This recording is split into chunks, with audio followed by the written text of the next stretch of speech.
حضرت علی رضی اللہ تعالی عنہ کا فرمان ہے، کبھی بھی کسی کے سامنے اپنی صفائی پیش نہ کرو، کیونکہ جسے تم پر یقین ہے اسے ضرورت نہیں، اور جسے تم پر یقین نہیں وہ مانے گا نہیں۔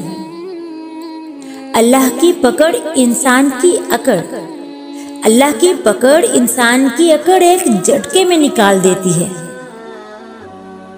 جن لوگوں کی تنہائیاں پاک ہوتی ہیں، جن لوگوں کی تنہائیاں پاک ہوتی ہیں، ان کی دعائیں کبھی رد نہیں ہوتی۔ اپنا ماضی، اپنا گریبان اور اپنا ضمیر سبق لینے کے لیے بہترین جگہوں میں سے ہیں۔ ہارنا تب ضروری ہوتا ہے، ہارنا تب ضروری ہوتا ہے جب لڑائی اپنوں سے ہو، اور جیتنا تب ضروری ہوتا ہے جب لڑائی اپنے آپ سے ہو۔